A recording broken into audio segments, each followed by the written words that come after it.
Protecting the future of working families, Teamsters1932.org.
KCAA 1050 AM 106.5 FM. We are an NBC affiliate. Hello once again, everybody. I'm Eric J. Chambers, and welcome to another episode of the Cut Chronicles, where we chronicle urban life. On tonight's show, we're talking life after divorce. That's right. According to Divorce.com, the U.S. has the sixth highest divorce rate in the world, with 40 to 50% of married couples filing for a divorce. But we're going to address that as well as how you can avoid a divorce. Dr. Arlen Latson Castle, who has helped a lot of people transition from being heartbroken and emotionally overwhelmed to becoming healed and moving on and taking back their lives after divorce. Tonight, she's going to offer some tips to you and to me on how you can do the same and how you can rediscover your life even after you have gone through the storm. And hopefully the sun will be shining again after tonight's program. Dr. Arlen, welcome to the program, my friend. Amen. Thank you, Eric. Thanks for inviting me to come today to speak with your viewers. Of course, you are helping so many people with life after divorce. Tell the people how that started. How did you get involved into this particular kind of work? The way that I got involved in it, so I went through divorce myself. Over 20 years ago, I just looked 35. Okay. I went through divorce, and it was the most traumatic event I've ever experienced. Mm-hmm. We had 3 kids. My baby was 2. It was very difficult. So I went to therapy because I figured, let me go to therapy and to address some of these emotions that I was feeling. So I went to therapy for a year. He allowed me to speak, to cry, to vent. But after a year, nothing happened. So I thought to myself, you were a therapist once. You need to put on that hat and figure out what to do. Mm-hmm. How do you move forward? Mm-hmm. So I tried many different things. I ended up doing the things that worked, didn't do the things that didn't work. It took months and months and months. And I remember when the transformation happened, I figured out how to move on. So after that, my friends were asking me, what are you doing? You look great. What did you do? And I didn't know what they were referring to, but I told them, I'm good now. So they referred their friends to me, and their friends of friends and what have you, and I helped so many people during the years. And I just decided, when I was writing my book, I wrote a book about how to address situations with children of divorced parents. God was telling me he wanted me to do something additional. I didn't really understand what he wanted me to do because I'm saying to myself, publish the book first. Long story short, he wanted me to help people who were going through divorce because he said there were many hurting people. I thought, okay, are there really a lot? So I joined some Facebook groups, and there were so many people who are hurting. People are suicidal. People are giving up. And I said, okay, it's time for me to do this for real. So I started my business, and I help hurting divorce professionals who are going through pain, disappointment, regret, any that emotional overwhelm of divorce, to help them heal, move on, and ignite their lives. So this has been something I've been doing for years and years and years, Eric. There are a lot of individuals who do not know that this exists, that there is a divorce coach that can help them through this. Therapy is good. Don't get me wrong. You're the first time we've heard of marriage coaches and coaches of all kinds of other fields, but you're the first time that yours is the first time I've heard of a divorce coach, I should say. Yes. And I think that it's awesome. How is it that, how do people begin the process of healing after divorce? I've been down that old dusty road twice, Yes. and prayerfully I don't have to go through it again. So I know the travails, I know the highs, the lows, I know all of the disappointments that come along with it, the self-doubt, all of that stuff. Mm-hmm. How is it that you can help people to begin their healing process? Okay, first I want to say that if you don't move through that healing process, what you will be doing is continuing your life, a distracted life with repressed feelings, period. So when people say it gets better in time, you move on, but you still have the triggers, you still have the emotional overwhelm, what have you. When I put together my regimen, which at the time wasn't a regimen for myself, it was just what I needed to do, there are different variables. So first of all, it starts with mindset, because many times you're stuck. You're stuck, you're wondering, what happened? What did I do? Should I have done something different? Why didn't he or she want to work on this? What about the kids? What about the way we loved you? Didn't you love me and I loved you? All of this is going through your head. So we work on mindset. Mindset is key, because you have to kind of shadow those walls that keep you stuck. You also have to experience those emotions, the feelings, the anger, the love, the sadness, the disappointment, the embarrassment. There is embarrassment as well. Don't understand why there's embarrassment. But all of those feelings that you're feeling, you need to actually feel them and validate them. That's part of the process. Many people try to push them down. Again, that's repressing. That doesn't help. There is a way that in our program we do something that's called an emotional release, and it's more than just mere crying, right? Because it kind of detoxifies you from the inside out. That is part of that healing process. There's also a spiritual grounding component as well, because God needs to be a part of this. I can't do this and help you to transform your life without Him. So it's not just meet with Dr. Arlen and you're fine. There's a process. But I do want to tell you that, so people have a free call with me. I don't accept anyone, because you have to be committed and you have to want to do this, because it's work. There's a lot of work to be done. And I've helped so many people. There's many reviews, there's many testimonies. And the thing about me is that I don't just help you get through divorce, but I help you to thrive. Because after my divorce, once I was transformed, then 3 years later I got married to my present husband. We've been married 18 years, happily married. We actually do marital counseling or mentorship for a couple of people who we know. And so I am an advocate of marriage, just so you know. But I help people get through divorce. And professionally as well, I'm a lawyer. I don't really help them with the legal aspects. I may answer a few questions generally, but I'm not there to help them with that, just the emotional person. And ironically, you and I have known each other this is our 30th year since 1994. Wow. I was covering the Soul Train Awards. You were working there at Tribune at the time as an attorney. Yes. And of course, I remember during your first marriage, and then of course now you've been married for 18 years. Yes. What are some of the effective strategies for overcoming heartbreak and loss? What is it that you tell people when they first come to see you? What is that initial meeting like? The initial meeting, I want to peel back the onion a little bit, because most times people are a little guarded. Like, who are you, Dr. Arlen? Though they go research me, they go look for Dr. Arlen. They research me and find out who I am.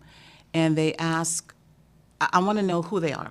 So I ask a lot of questions, peel back the onion, then they start to be more vulnerable. I want to know, they tell me what happened, and I have a listening ear. And I want to know, what are your after divorce goals? Like, what does this mean to you? Now, there are some people who say my after divorce goal is to get my wife back. Well, that can't be my client, because that's not what I do. I want to help you get you back, right? Okay. There's a couple of people I actually said, you're not when you get to a different place. And you've told me that there have been men who've actually wept in front of you, huh? Absolutely. Because people have to understand that we as men really do have feelings, and we have feelings, devastating feelings of loss when you've lost your wife and your children and your home and your way of living. And regardless of what the reason was, there's still a pain there even amongst the men. It's interesting that the men, I don't know if this is fair to say, but the men seem to be more devastated than the women to some extent, in terms of, or maybe just the men who call me. The men who call me, a lot of them, all they want is to get their wife back. All they want is to get their wife back. They're divorced, so it's not your wife anymore. And then they may call me 6 months later and say, okay, Dr. Ireland, I can't do this. And when I don't tell them that you're not going to get them back. I just tell them, you need to focus on you right now. You need to focus on you. You need to focus on boundaries. You need to focus on, who you are without your wife, who you are without your husband. Because understand, when you're married, you're one. Everything you do, there's an agreement. We talk about it. So when you get divorced, I know I was a lawyer and I was a mom, but I thought, who am I? I literally didn't know who I was. And many people don't know. You kind of lose that. There's also sometimes when there's some things that you always wanted to do during marriage, but you didn't do those things because you put yourself last. Maybe if it meant to do an investment, then you couldn't really afford the investment because of the family budget. If it means you being away from the family and the children, well, you couldn't spend that time away. So there's a lot of things that come about, Eric, when you are doing the healing process. It's more than just telling you what it is, because I need to tell you, in my program, there are assignments that people have to do, and these assignments go really, really deep. They make people cry, they bring out the emotions, but they help. This is what actually helps them. We have one-on-one calls, a few of those, and we have virtual group coaching, but those assignments is what happens. So we talk about those assignments. So that's where the healing takes place, when they're doing the assignments, right? Well, it's a combination, but the assignments are, that's part of it. I mean, you still need to talk to me. We still need to talk through everything. But those assignments that I have that they engage in are paramount, because you have to do more than just talk. You have to do some work. There's some work that needs to be done. And in order for someone to join our program, they have to be committed, that 100% committed. But I did have someone who joined who maybe did 3 sessions. She paid and she did 3 sessions, and we contacted her, and she was like, 3 out of 10. Out of 10, okay. And sometimes people aren't ready, and I get that. It takes courage and bravery to actually ask for help. And she was gung-ho, and she paid right up front, and she was ready, and we actually talked recently. And I told her, when you come back, I'm just going to honor you and let you just do it again for free, because you only went to 3 sessions. And she actually said I wasn't ready. Once again, for those of you just joining us, I'm Eric J. Chambers. This is the Cut Chronicles, where we chronicle urban life on KCAA 1050 AM, 106.5 FM, here in Southern California's toasty evening today. According to Divorce.com, the United States has the 6th highest divorce rate in the world, with 40 to 50% of the married couples filing for divorce. And also, the U.S. Census Bureau reports suggest that marriage and divorce rates dropped between 2009 and 2019, which is a wonderful thing. Mm-hmm. And also women. I found this to be interesting, that 69% of those who file for divorce are the women. So I can understand why there are so many men who are trying to get their families back, depending on what it is that has caused those relationships to diminish. I'm not sure about that, but nevertheless, I do understand. I want to interject there. Sometimes the women file for divorce to maintain their sanity, right? They may not want the divorce, but whatever is happening in the marriage, they can't deal with it anymore, and they have to file. So that is, I can't say that they file because they wanted a divorce. Mm-hmm. They just do it to maintain their sanity so that they can be okay, because it sometimes gets to a point where they're not okay. And so they're dwindling and dwindling and dwindling, and he won't file. And, just to continue in the marriage would be, unfruitful for them. So I can't really say 1 and 1 equals 2 there. Yeah, and of course you do have those who are basically glorified roommates where they are just living under the roof because of the convenience of it. Yes. Again, Dr. Arlen Castle is my guest tonight here on the Cut Chronicles. And Arlen, another one of the questions here is what steps can a person take to develop positive habits that support their personal growth? Because this is about basically renewing themselves. Mm-hmm. I think a lot of that is doing some self-reflection and realizing who they really are. I would say to do some journaling, to write down who were you before you even got married. You were an entire independent person. I think self-reflection, self-care, that can lead to some positivity. I think definitely being grateful, spirituality kind of leads you to having a positive mindset about things. Mostly that, and also acknowledging that the marriage is over. There are many people who Now years that's and a years tough one later. there. That's a tough one Yes, there. yes. Even after you've gone through the divorce, Yep. I know what it's like Yep. because you still are hopeful. Nope, You're you're still hopeful. hopeful of reconciliation. And of course, every marriage is not over because of infidelity or because Right. some of them are finance, some of them are health reasons. And some of them people, the person just grew apart. That too. Yeah. Sometimes the person was like, okay, well, I don't love you I don't want this anymore. I don't love you anymore. And it's not so much that you caused it. I mean, I do have my clients to look at themselves and say, what part did you play? Not that you played a part in the divorce per se, but how were you in the marriage as well?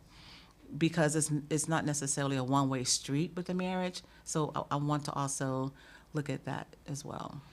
According to that website, also divorce.com, it says, what is the most common reason for divorce? And it said the main reasons women initiate divorce more often than men are because of unmet needs, deficient life-work balance, husbands being unfaithful, alcohol addiction, physical and emotional violence, better support system, and fewer regrets. So it's a very difficult situation there when you're dealing with people because you're dealing with hearts and minds and souls, dreams that are coming tumbling down, and I'm certain that most people that you do see never imagine themselves going through a divorce. Right. And that's why And the it's shock of traumatic. it is devastating. The shock is devastating. What's also devastating is when the person move on very quickly because the person is feeling, wait, That didn't take long. that was fast. Like, so how did this happen? Are you over me already? You don't have a process of getting over me. And that hurts a lot of people tremendously. Like, how did she move on so fast? How did he move on so fast? Yeah, and of course we see a lot of times, especially here in Hollywood, people like the J-Los of the world who get out of one relationship and the next thing you know, the next weekend she's with another person. So you have some people who do that thinking that a person will help you, I guess, get over that other person, but still there's a lot of unhealed wounds that are still there. And basically what you're doing is you're transferring this baggage from one relationship to the next, one. right? Yep, that's exactly what they're doing. And some people are afraid to just be alone. Some people are afraid of being alone, but as well, sometimes people are alone, so they show up. They present themselves as being fine. But when they go home and the telephone calls and the lights go off and they lie in bed, then those emotions come up. So what happens, they are alone. I just try to tell my clients, don't let it get to a point of being lonely, because when you are lonely, then you go down that spiral, down that dark hole, and it's hard to get out of that loneliness. Oh, yes, I'm a living witness about that one. And of course, also one of the most loneliest places ever to be is to be lonely and in a marriage or a relationship. Yes. Now that is even double the trouble. Yes. Because you're confined to the relationship and you can't move on. Yes. What we're going to do right now is we're going to take our first station break. When we come back, we're going to be addressing the subject of the children. What about the children after divorce? We're talking life after divorce with Dr. Arlen Castle. I'm Eric J. This is the Cut Chronicles on KCAA 1050 AM, 106.5 FM. We are an NBC affiliate.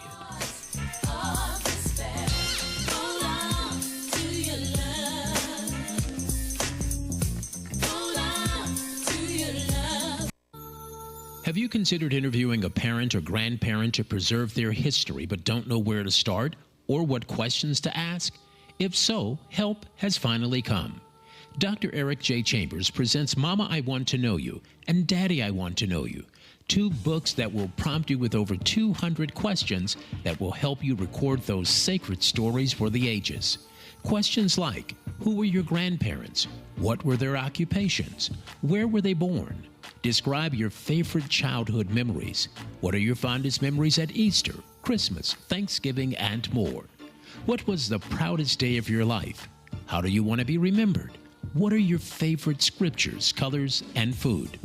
These books will help you write your family's history. Do it before dementia or time robs you of this opportunity.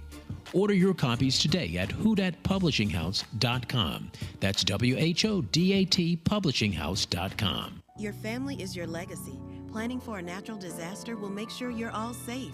Visit ready.gov/plan today for the tools and tips you need to protect that legacy. That's ready.gov/plan. A message brought to you by FEMA and the Ad Council. With Florida, Texas, and other states trying to bury the accomplishments of black people in America, we can't just stand back and watch. At the Tubman Till Foundation, we're doing something about it. We're preserving that history in our new proposed Tubman Till Museum in Southern California. This state-of-the-art museum will feature the stories of Harriet Tubman, Emmett Till, Mamie Till Mobley, Sojourner Truth, Frederick Douglass, and countless others, including the abolitionists. Donate today at tubmantillmuseum.org.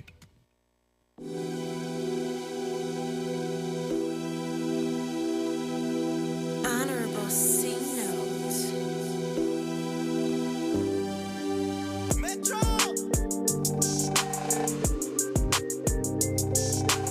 I'm Tommy Davidson, and you're tuned into the Cut Chronicles. That's cute. KCAA 1050 AM 106.5 FM. We are an NBC affiliate. I'm Eric J. Chambers. This is the Cut Chronicles, where we chronicle urban life. Our conversation this evening on the Cut Chronicles is Dr. Arlen Castle, and we're talking life after divorce. And if you would like to call up and you have a question for Dr. Arlen, you can call us right now. The phone number is 909-792-5222. That's 909-792-5222. 909-792-5222. And Dr. Arlen, before we went into the break, we were talking about the children. A lot of times when people are going through their divorces, they forget about the children, or they use the children as a pawn in a dangerous and painful chess game. Yes. What are your thoughts on that? That happens more times than you can imagine, Eric. So when my ex-husband and I were going through divorce, one thing that we said was, whatever our issues may be, whatever they are, let's put everything aside and focus on our children, because we want our children to come out of this hole, whatever hole means, right? And we did that. So it's so important that the couple realize that the marriage is over. So there's no more us. Okay? There's no more us. The marriage is over. Get healing and move on. Right now, your focus is on those children. You have to think about their well-being. And what does that mean? That means do not talk bad about the other parent, no matter what your situation was, no matter what you experienced with your ex-spouse. Do not talk bad about them. Your narrative should be your mom and your dad both love you, because they belong to both of you 100%. Number one. So you have to compromise, and sometimes it's compromising with yourself, because sometimes you're angry. You're very angry, and you're sad, and you're disappointed, and you have all these emotions that you're going through, but you need to compromise and put those aside, because the children see everything, and they're also going through their own trauma. Absolutely. Right? They were used to mom and dad being together, so now they are going to be parented in separate households. What does that look like? That's a whole different experience there. Yes, when it really you're is. accustomed to being with mom and dad, Yes. and now you're talking weekends, Yeah. and then some people have, because of their own insecurities or their own pain, having to meet at a sheriff's station and stuff like that. Man, that is some painful stuff. And sometimes the sheriff station may be the in-between spot, but just choose a location that is reasonable for both parties. Understand that your children see everything, your children hear everything, even though they're over there playing with their toy. They knew that there was something going on in the household. They can feel it, right? It's because sometimes it's so thick they can cut it with a knife, but they don't say anything. So they're going through their own trauma. They don't know what to do. You don't want to put them in the middle of having to choose sides. Many times you put them in an adult role to choose sides. So when you talk about mom or you talk about dad, the kid feels like, I don't know who to choose. I love them both. Don't do that to those children. Your narrative should be, your mom and your dad both love you. We both love you very much. You know, we had some issues. Adults aren't perfect. We couldn't work things out, but we love you very much. That should be your narrative. And you need to work with that other parent. Let me just tell you, kids are very resilient. They're very resilient. They can come out of this thing as whole as whole can be. However, if you withhold the visitation from a parent, or if you talk about a parent negatively, that child grows up at some point, and that resiliency is going to turn into resentment. Then they're going to resent you. You said my dad did this. You said my mom didn't want to see me. You said whatever the case may be, and that is not true. And so now... And I saw a video similar to that on social media a couple of weeks ago. And the young man is probably about 20, 22 years old, and he was really going off on his mother. In fact, the mother alleged that the father never supported him, and the dad showed him a whole bunch of canceled checks. Wow. And so he was just devastated. Mainly, of course, sometimes people do that. If I can't have you, then I'm going to use your child as a weapon against you. I know how much you love your child. And so I'm going to use that against you in a powerful manner. And what people don't understand, Arlen, is that childhood trauma follows you through life. It does. You know, there are people who are married and going through divorces. Why? Because of the fact that they never healed from the trauma of their own parents. Yes, yes.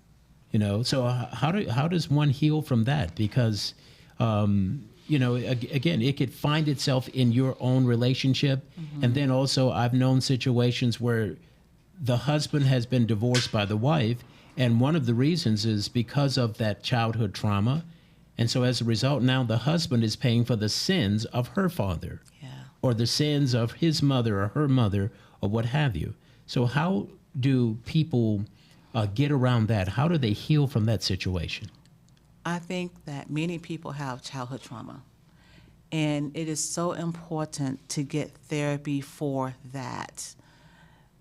If you do not get therapy for childhood trauma, it's going to manifest as you get older. You're going to be a bitter old woman or a bitter old man. Absolutely. You're going to take it into your relationships. It's going to come out into how you treat your children. It's going to manifest. So I would tell anyone who's going through childhood trauma, please go get therapy. It actually works for that. It 100% works for that, because they go into the core of what happened.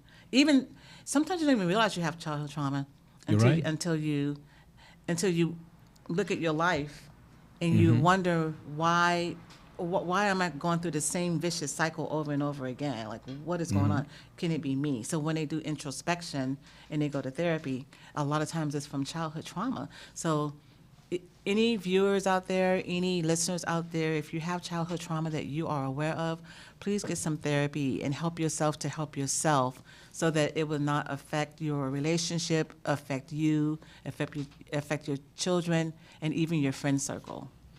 And getting back to, we spoke about loneliness a while ago. What are some of the meaningful ways in which people can overcome loneliness? You know, because, of course, the Bible reminds us that an idle mind is a devil's workshop, and we've heard that. And, of course, the more lonely you are, or the more isolated, I should say, that you are, the more devastating it can be. Yeah. First, I want to say one of the reasons why people get lonely, other than the fact that they miss their former spouse and they want them back and they're hoping that things work out, is that forgot my train of thought. We're talking about their loneliness? Yeah. Is the family and friends at some point say, well, I don't understand why you haven't moved on yet. That person has gone on. Why are you still sad? So then they become isolated because they don't want to share that with anyone anymore. The best thing to do is do not suffer in silence. Suffering in silence will definitely take you down that dark hole where that enemy will say, no one cares. No one cares about you, right? And then that can just lead to something very more devastating to your life. Engage in self-care. Take yourself to lunch. Find a hobby. Talk to a friend, and not the friend who says you need to get over it. There's usually at least one person in your life who will listen to you. One thing about divorce with loneliness as well is that it affects your entire life. So your friend circle is going to be affected. Like that friend circle that you had, some friends are going to stay with you, some friends are going to go with your former spouse, and some friends are going to talk about you, and so you feel like, well, who do I have now? What do you do about that? Sometimes you have to just engage in other self-care. That's when you find your niche in terms of, I always wanted to start painting. Let me take a class to start painting. And you may meet someone over there, a friend, it's not time to date yet. I tell people, you need to heal before you date, or you're going to be dating in pain. That person can easily be a rebound person. Right. And then if you actually get the healing, that person who was your rebound person, you don't need them anymore because you need them for that moment while you were rebounding. Please don't date in pain. There's some people who comment, oh, Dr. Allen, I'm good now. I was thinking about joining your course, but I'm good now. I'm dating.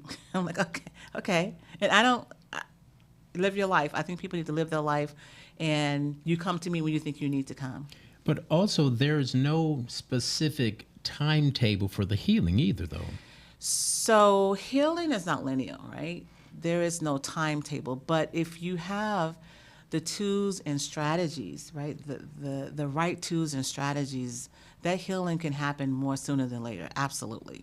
Right? And so there's processes that we use, and I usually give my clients, there's a book that they write all of their assignments in for them to refer to, because sometimes things come back up, but you need to be able to manage those triggers and manage those emotions. Right? You need to manage them. If you can't manage them, then they're going to manage you. Okay, I got a question here from text from Lakeisha Jordan. She's out in North Carolina. Thank you so much, Lakeisha. Hi, Lakeisha. And Melissa, for tuning in to the Cut Chronicles here in Southern California on KCAA 1050 AM 106.5 FM. She wants to know, what are some of the disciplines to help the loneliness? What is it that a person can do that will help to propel them back into, a happy place? What I've found, look, I went through what I call chronic loneliness. I'm a living witness. I know exactly what it is. I would go out to the park and walk around, and I'd sit on the park bench just looking at the ripples in the pond and just like, Lord, when is this going to end? But what I had to start doing was going out to places where I can meet people. I love going to comedy, and recently my man Tommy Davidson is one of my favorites. You heard him on here just a minute ago. So I started, whether I'm with or without someone, I started getting out, meeting people in that regard. So that was one of the ways that's helped some of the healing that I've had to deal with from going through a divorce. And the loneliness. And loneliness, yeah. And I was going to tell, is her name Lakeisha? And I mentioned that earlier. Lakeisha, what you have to do, you have to find things to do that you enjoy. If you don't know what you enjoy, because everything you enjoyed is what you and your spouse enjoyed, take yourself to lunch. Go to lunch. Go somewhere. Go to jazz. Go to like a jazz place. Not at night. It could be a daytime. So you're having lunch. You're going to meet some people. Get yourself out there, because if you don't, you're going to suffer in silence. So this is when you're going to find yourself again. If you do not do anything, Lakeisha, you're going to go to work, come home, cry, and be alone. And definitely pray. Pray and ask God to show you what you should do. God, what should I do right now? Where should I go? And he'll tell you, just go to lunch today. And her follow-up question is, how do you know if you're healed if you don't at least put yourself out there? How do you know if you're healed if you don't put yourself out there?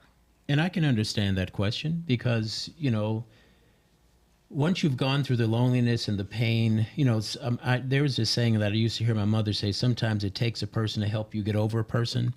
I understand you don't want to go right into a relationship like you just broke up like 2 or 3 weeks ago, and next thing you know, you're on. But say, for instance, months and maybe years have passed by, and you're still wallowing in that self-pity. Yeah. So, two things, Lakeisha. If you don't get the healing you need, let's say the coaching, I'm going to call it that, you need so that you can heal, then what you're going to do, you are going to move on. You are going to move on and date someone, but you're going to still have those triggers. You're still going to have the pain. You haven't gotten over any of that. But let me ask you this. Yes. Does everybody completely get over it, or there's always going to be remnants of that pain, though? But there's a managing of it, though, right? So for instance, let's say, for instance, you and your wife, your ex-wife, Eric, you guys always went to Baskin and Robbins. And you went to Baskin and Robbins every Sunday after church, and you got an ice cream cone. That's what you did. So now every time you pass a Baskin and Robbins, what triggers is, oh my gosh, we used to do this. It triggers. It's just a trigger.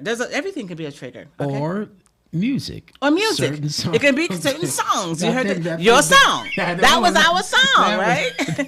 So every time you hear that song, you're like, oh. So what happens is, as you are healing, like, you get to the point of hearing that song and say, oh, I remember when me and my ex-wife used to hear this song. We used to dance. It'd be like that, as opposed to the other way around, saying, "Oh my gosh, I remember we used to hear that song." And then, oh my, right. So you the way that you think about things will be different. You'll navigate those feelings differently. That's what happens, and you'll know, Lakeisha, because you won't feel a depth of, oh my gosh, this reminds me of him. I can't listen to this song anymore.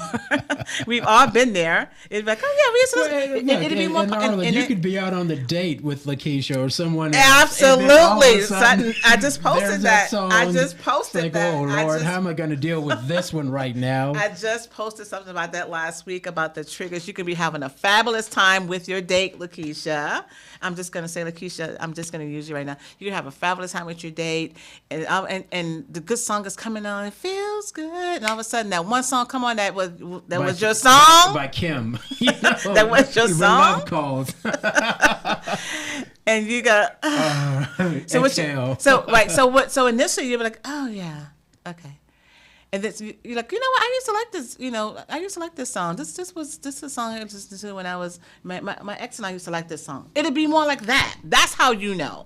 You navigate differently, and it happens because we are not going to be. God's not going to put us on this earth where for the rest of our lives we cannot be healed from something. But Exactly. You have to go through the process. You have to go through the process, and also I think that healing is a decision. There are people who purposely, it seems, hold on to the pain instead of trying to gravitate toward what's going to make them feel better, heal from the relationships. And certainly, again, everybody's situation is totally different. But nevertheless, I think that you have to make a decision, because I was talking to someone not long ago who was in a traumatic situation, and a certain touch still triggers her from that situation. And so at some point we have to make a decision and decide, you know what? That happened to me, but that's not who I am. Yeah. And it's time for me to move on, because understand this. There are people who we may be wallowing in the self-pity and the pain of the past while they're out living their best life. Yep. And we're sitting at home broke, busted, disgusted, lonely, all of that stuff. Yep. And nevertheless, they are living their best lives. So at some point, we have to make a decision and say, you know what? Yeah, that happened. Yeah, I heard the song When Love Calls. I heard this song or whatever. And what I do now, it just brings a smile to my face. Yeah. Because I said, you know what? In all of these relationships also, you had There were some good times. Absolutely, there were some good times. Even in both of my divorces, I had 2 wives that at the 7.5-year mark became runaway brides. But I still look back, and when I hear a song that reminds me, but I will say this. One time I got really emotional. I was interviewing some of the young ladies from the movie from the Clark sisters. Mm-hmm. I'm a red carpet reporter. This is the first time this ever happened to me. I'm sitting there interviewing the sisters who starred in the movie, and all of a sudden, I started to weep because I watched the movie the night before, and one of the songs reminded me of my late first wife. Although we were divorced, but it reminded me of a time, and I was telling them about it, and the next thing you know, I found myself weeping because of the fact that that was one of the songs that was the soundtrack of our marriage. So I know how songs like that can trigger one way or another, emotions, pain, what have you. But nevertheless, I try to just look back at those times and say, man, we had some fun days. I think it's important to reflect on the fun times because your marriage wasn't all bad. No way. And it's okay to remember the good times. I think it's healthy to remember the good times as well. And I go through that with my clients as well because everybody want to focus on when it got bad, when it got to a point where the marriage was ending. Okay, well, what we're going to do right now is there was this one sound that I heard this one lady talking about on, she was talking about 5 things that women can do that could make their relationship better. Let's take a listen and see what she had to say, and I want to get your thoughts on it, okay? Okay. Mistakes that sometimes women make in marriage. Number 1, on their phone too much, addicted to phones. Put them down. We all can work on this. Number 2, not telling your husband what you need and expecting him to already know. He's not a mind reader, and he probably wants to help you if you just tell him. Number 3, not realizing how important making love is to him. Number 4 is only touching your husband when you're gonna make love. Physical touch is so important to most men. It's one of most men's main love languages. And number 5 is not expressing appreciation enough. Husbands want to know that you are thankful for them and for all they do for you and your family. And Arlen, those things are so simple, but yet so far away. I agree with them. In I relationships. didn't know the phone was that paramount. People on the phone that much? Well, you look at the current age in which we live. They may not be talking on the phone, but they may be texting or scrolling.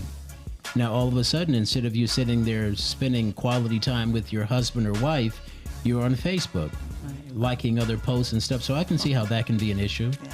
I think it is very important to tell your husband what you need because my husband used to always tell me that he said, men are dumb. We're black and white. You guys are the colors. I'm like, what does that mean? And if I don't say, Eric, this is what I want for Christmas, you will not get me that for Christmas. She's like, I thought you just said you liked that. I didn't know you wanted it. you really have to tell the man what you want. You have to articulate it. And of course, she talked about physical touch. It's one of my favorites from the 5 Love Languages by Gary Chapman. And so that's a book that I love, and I highly recommend that people get a chance to read it. I actually went to a 5 Love Languages workshop at my church in Anaheim for about 6 weeks, and I had perfect attendance. And I was one of the maybe 1 or 2 single people in there, but I was preparing for when that time comes. Physical touch is so important. Making love is so important. Telling him what you need. And definitely the appreciation. You know, I went to a comedy show. I'm sorry. My husband and I went to a comedy show a few years ago, and Christopher, I can't think of his last name, Spencer. And at one point he said, ladies, can you tell us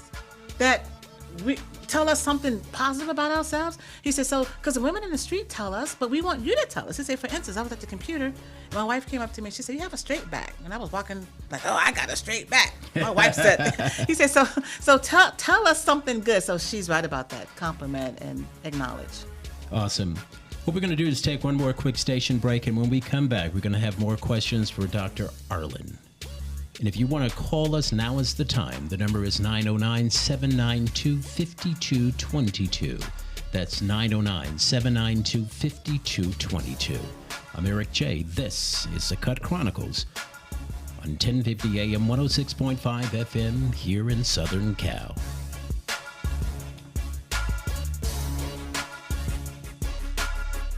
At McKay's Mortuaries, we're not there just for the end of life of a loved one, but for the living.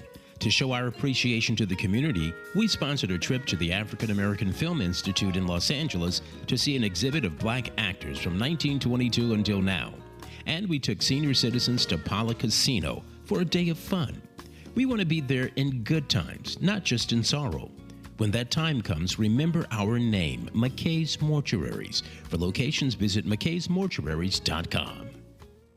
My mother was very familiar with her neighborhood, but one day she stopped at the stop sign and she wasn't even really sure where she was at. When something feels different, it could be Alzheimer's. Now is the time to talk.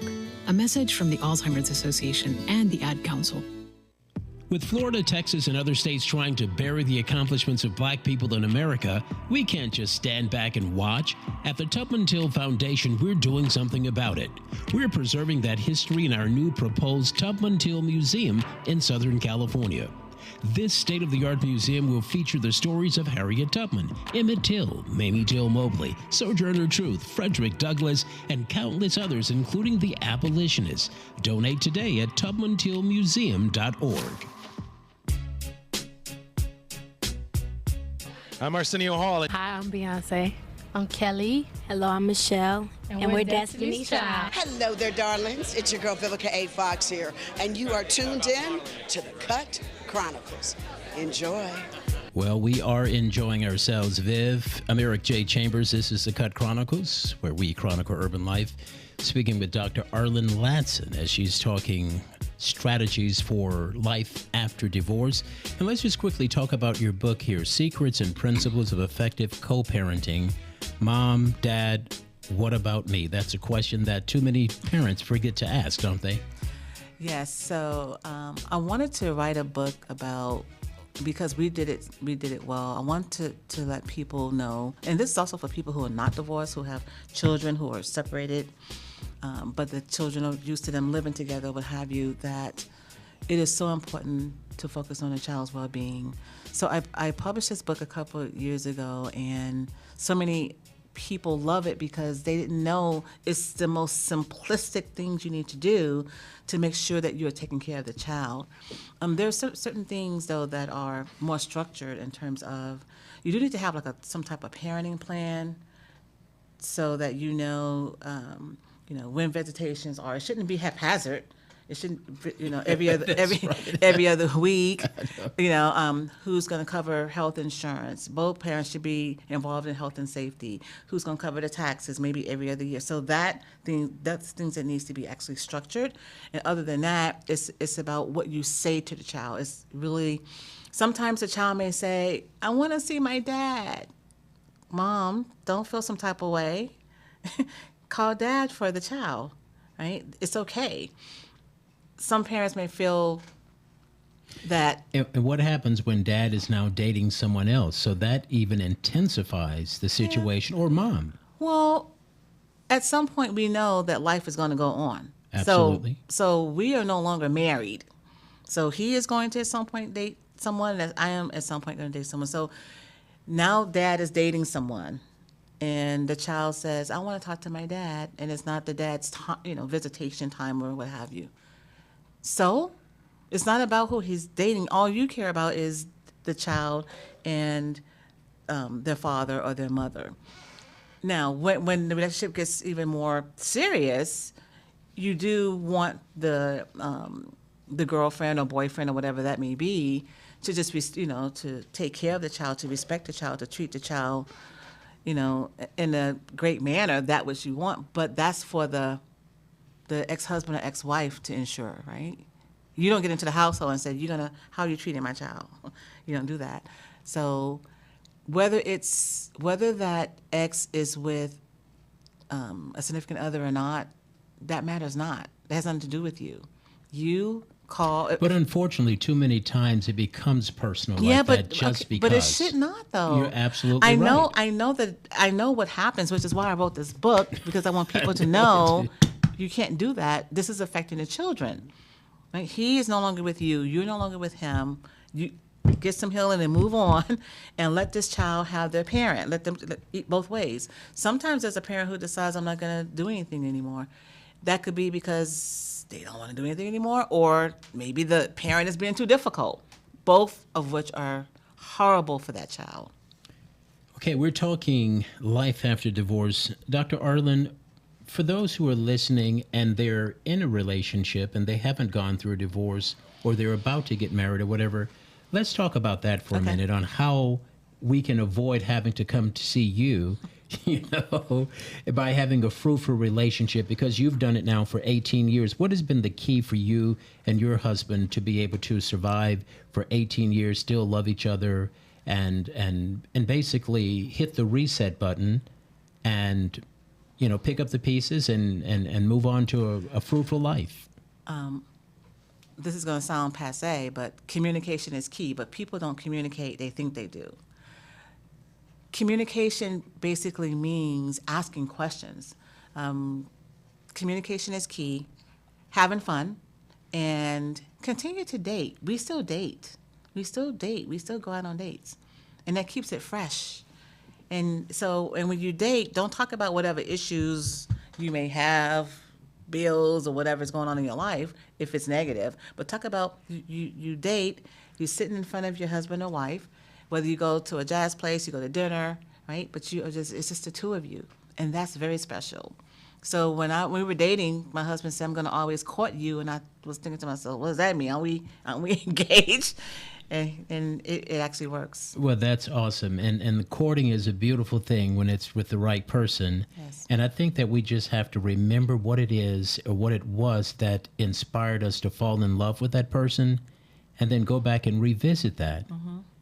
I'm the guy who, I love writing love letters, for instance, and I love, just articulating my feelings and emotions and stuff of that nature. And every now and then, I'll just go back and really think, even in my previous relationships, about some of the good times that we shared. It's like, oh, this is. I was looking at an old video of me and my late wife, Veretta, and it was a video from 1986, I believe, and we were opening up Christmas gifts, and I was like, oh man, because as she sat there watching me open gifts, and then she gave me a kiss on several occasions, because I'd already bought her big gift, what she wanted, and I was like, why am I opening all the gifts? And then I see why, because there was a specific jewelry she wanted. But I was like, man, I had forgotten about that. Mm-hmm. And sometimes we forget that once upon a time we were in love with this person, and remember the simple things that kept the marriage together back in the day. I think you should also check in with your spouse too. How are you doing? How are things going? You feeling okay? How are we doing? Is there anything I can, do we need to work on anything? Check in with them. Absolutely. Catch it early if there is something, because some things can go without saying, right? Once again, our guest here is Dr. Arlen Latson Castle, and the name of her book is called Secrets and Principles of Effective Co-Parenting. Mom, Dad, What About Me? Tell the people where the book is available and how they can go to your website and learn more, just in case they would like your services. Okay. The book is available everywhere. That would be Amazon, Barnes & Nobles is everywhere, and it's also on Audible. If you want to find out more about our program, There Really Is Life After Divorce, you can go to castleofknowledge.com. That's castleofknowledge.com. Or feel free to give us a call at 818-276-6199, 818-276-6199. And again, the name is Arlen, Arlayn. Castle is the last name. And if you go to her website, you'll see some of the wonderful services that she offers to the people. And we're prayerful that this program will help to encourage someone in their life, whether it be in your relationship right now or your post-relationship, and so that you can get out of the doldrums that perhaps you may be in when it comes to being lonely. Again, thank you so much, family, for tuning into the program. I'm Eric J. Chambers. This is the Cut Chronicles from my dear friend, my longtime sister friend of 30 years, Wow. Dr. Arlen Latson Castle. This is the Cut Chronicles. God bless you. God bless me. God bless us all.